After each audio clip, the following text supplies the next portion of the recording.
Let's journey back, way back, to an age before time was written down, a time of myth, of gods, and of immense cosmic power.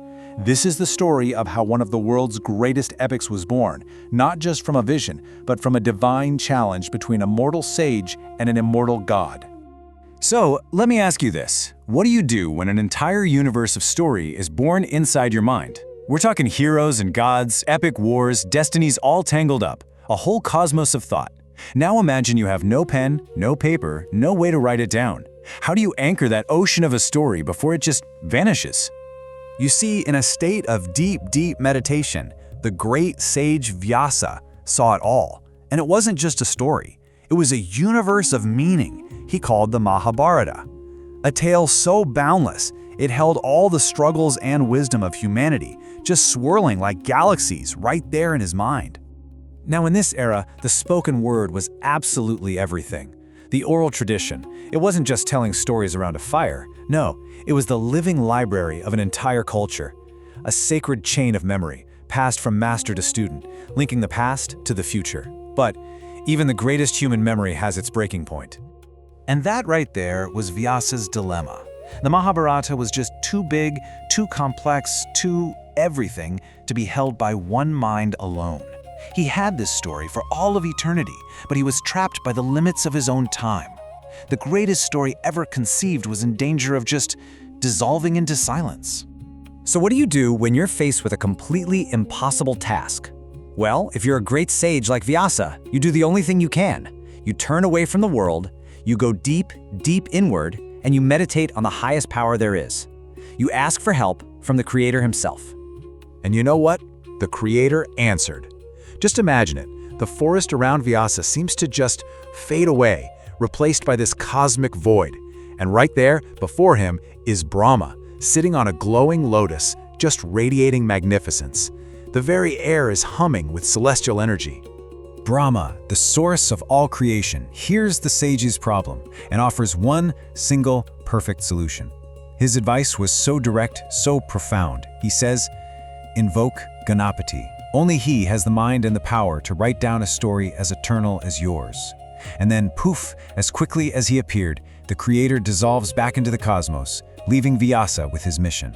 So now, Vyasa has his answer. With this new purpose, he begins his invocation. The air around him gets thick. You can almost feel the energy. Glowing Sanskrit symbols start floating around him as he chants one divine name over and over with total focus, Ganapati. And then he appears. And not like a whisper, oh no, but is this magnificent, powerful presence, radiant, wise beyond measure, eternal. It's Ganesha in his full divine form, majestic, powerful, with those calm, piercing eyes that hold all the wisdom of the ages. The divine Scribe had answered the call. Vyasa, full of respect, explains his mission. He has the words, the story that could guide humanity for thousands of years, and he needs Ganesha's divine hand to give it form. But this wasn't going to be a simple dictation. Oh no. This was a collaboration between two immense beings, and it was going to require a sacred pact. Ganesha, who is literally the embodiment of unstoppable thought, agrees. But he has a condition, and it's so him. "I will write," he declares, "but on one condition. My pen must never, ever pause." It's a challenge of pure creative flow. Once that river of story starts, you can't stop it for even a second. Now the wise sage Vyasa, he just smiles, and he agrees, but with a brilliant countermove of his own. "Deal," he says, "but you must understand the meaning of every single word before you write it down." And listen, this wasn't just a clever trick to buy himself time. It was a profound statement that true creation isn't just about speed, it's about understanding. So do you see this incredible balance they strike? It's amazing. On one side, you have Ganesha's demand for unstoppable speed, pure, raw, creative flow. And on the other, you have Vyasa's demand for total comprehension, deep, intellectual, and spiritual wisdom. It's like a divine showdown between cosmic flow and profound thought. Ganesha, recognizing the wisdom in the counteroffer, gives this knowing smile of acceptance. And just like that, the sacred pact was sealed. This agreement, it wasn't just a set of rules. It set the very rhythm of creation itself, a perfect harmony between the unstoppable power that dreams up ideas and the profound wisdom that actually gives them meaning. And this right here is the whole philosophy at the heart of their deal.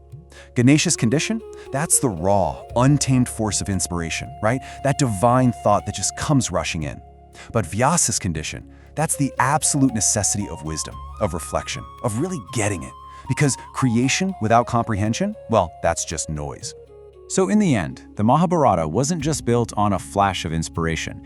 It was built on two incredible complementary pillars: the patience to pause and truly understand, and the wisdom to know what's really being said. One just can't exist in a meaningful way without the other. And that kind of brings us right back to today, doesn't it? In our modern world, we value speed, constant output, getting things done now. We are all facing the same divine challenge. This myth is asking us right now, how can we balance our rush to create with the patience it takes to actually comprehend? How do we honor that flow of inspiration while still demanding the wisdom that gives it real meaning? It's a timeless question, echoing from a story for the ages.